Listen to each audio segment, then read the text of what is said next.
There is a festival happening right now in Lafayette, Louisiana. The crowd is dancing. The music is accordion and fiddle. And the language coming off the stage and off the tongues of people in the crowd is French. Not English with a French accent. Not tourist French. Old French, rough French, French with mud on its boots and moss in its hair. In the United States.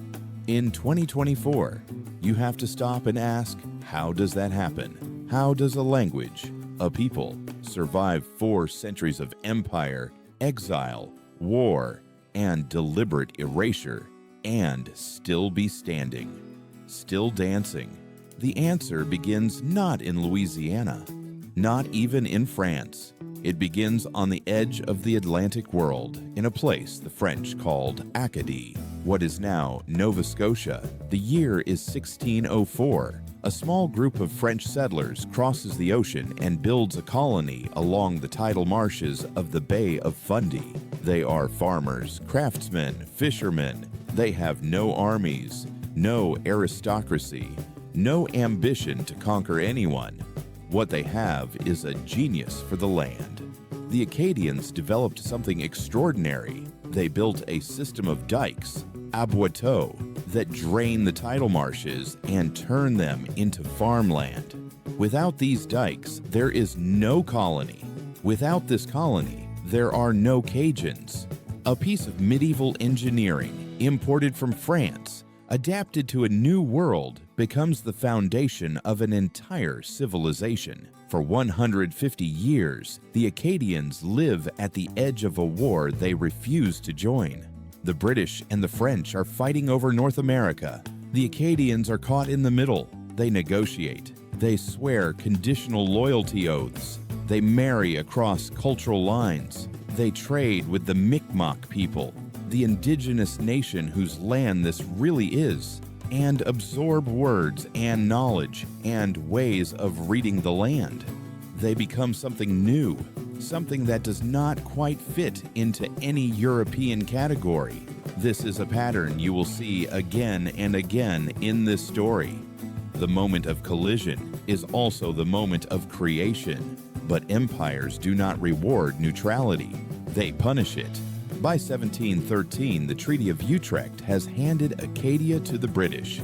The Acadians are now subjects of the crown. The British want one thing: a loyalty oath, full, unconditional, and with it, the abandonment of the Catholic faith.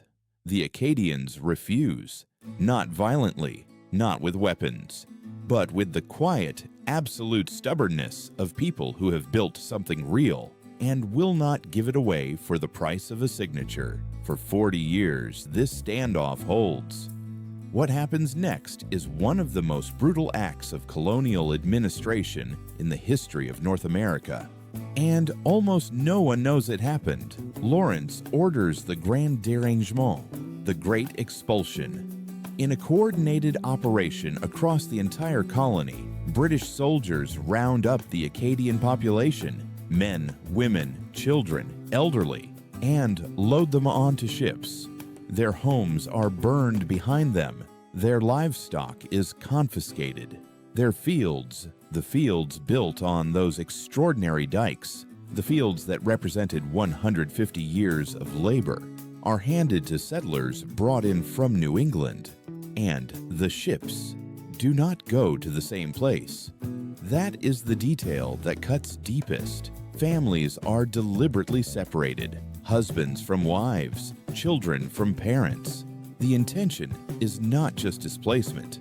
The intention is dissolution, to scatter them so widely, so randomly, that they will never find each other again. 14,000 people, loaded onto ships, with no destination. The British thought that was the end of the Acadians. They were wrong.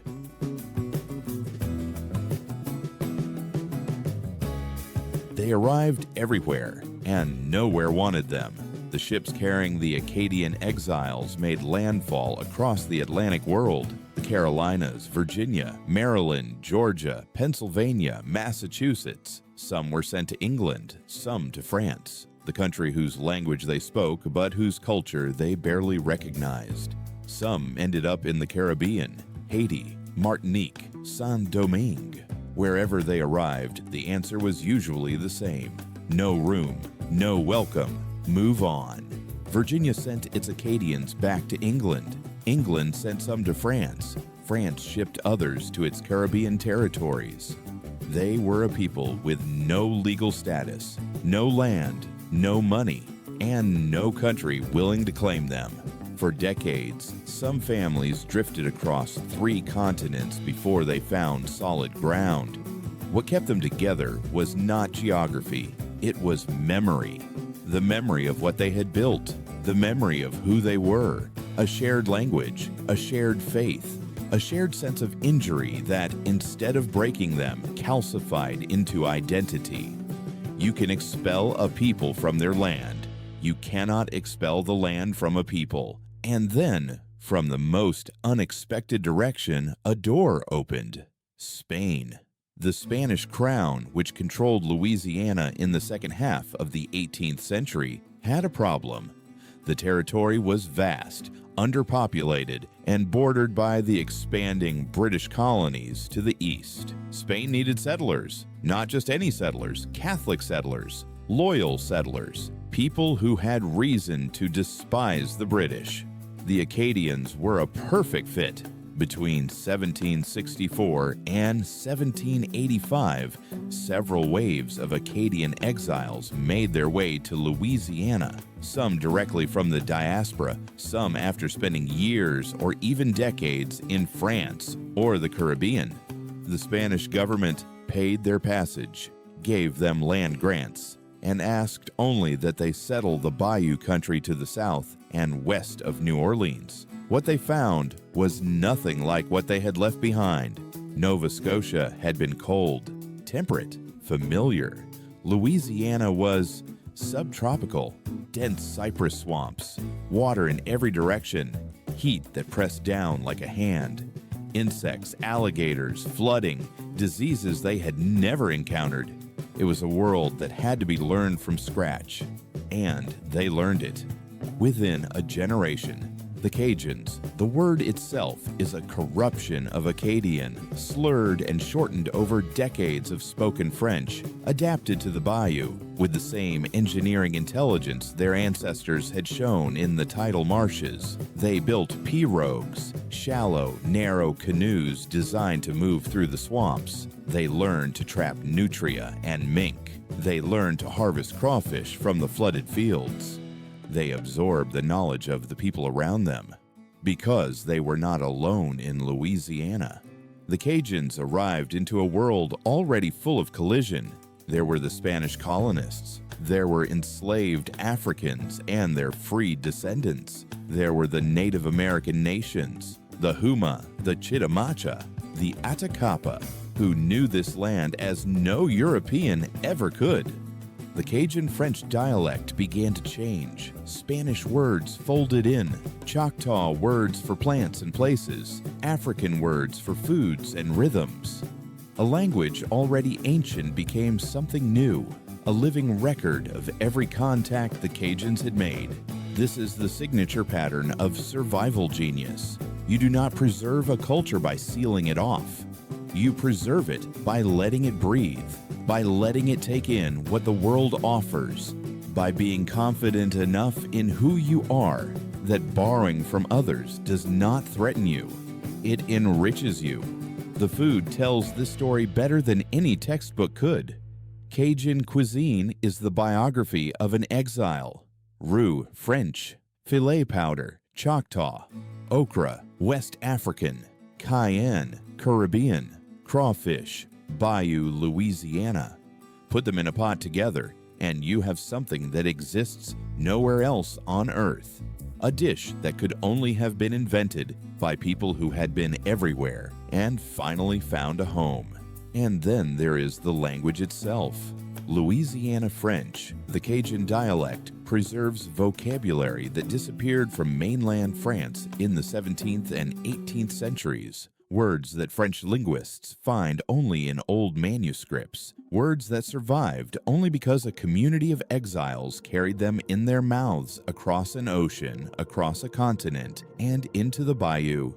The Cajuns were keeping something alive that the country they came from had already buried. By the early 19th century, the community had rebuilt. Not perfectly, not without scars, but it had rebuilt. There were churches, schools, towns, music, a French-speaking civilization in the heart of what was about to become the United States of America. Then, in 1803, everything changed again.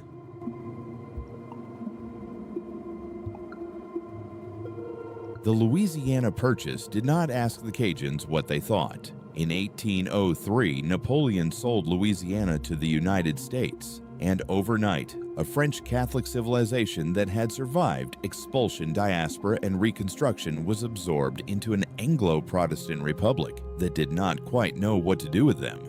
The Cajuns were American now, whether they wanted to be or not. For much of the 19th century, the arrangement was uneasy but workable. Louisiana had enough French cultural mass, New Orleans, the Creole elite, the Catholic Church, that the Cajuns were not entirely isolated. They kept to themselves in the bayou country. They farmed, trapped, fished, and played music at Saturday night bal de maison, house dances that went until dawn. Their world was self-contained, and it worked. But the 20th century brought a different kind of pressure. In 1916, the Louisiana legislature passed a law requiring English-only education in public schools. Cajun children who spoke French in the classroom were punished, sometimes beaten. Parents who had spoken French their entire lives watched their children come home ashamed of the language, ashamed of the food, ashamed of the culture. The state was not doing anything unique. Across the United States, immigrant and minority communities were being subjected to the same machinery of assimilation. Speak English, be American, leave the old world behind. The Cajuns were not immigrants. They had been in Louisiana for 150 years before Louisiana became American, but that distinction did not matter to the policy. By the mid-20th century, the numbers were stark. The Cajun French dialect was dying. The younger generation was not passing it on. The music had retreated to the most rural corners of the bayou. The food was being repackaged as Southern cooking, its origins erased. A culture that had survived the British Empire was being quietly swallowed by modernity. And then something happened that almost never happens. The people pushed back. In the 1960s and 1970s, a Cajun cultural renaissance began, organized, deliberate, and politically savvy. In 1968, the Louisiana State Legislature created CODOFIL, the Council for the Development of French in Louisiana, a state government agency dedicated to preserving the French language. Cajun activists, musicians, scholars, and ordinary families began reclaiming what had been taken. The music led the way. Cajun musicians like Marc Savoy and Michael Doucet, whose band Beausoleil became internationally famous, began performing and recording, not in spite of their Frenchness, but because of it. The accordion, which had been a symbol of backwardness to assimilationists, became a symbol of pride. They played in France. They played at Carnegie Hall. They played at the World's Fair. And then something unexpected happened. The world listened.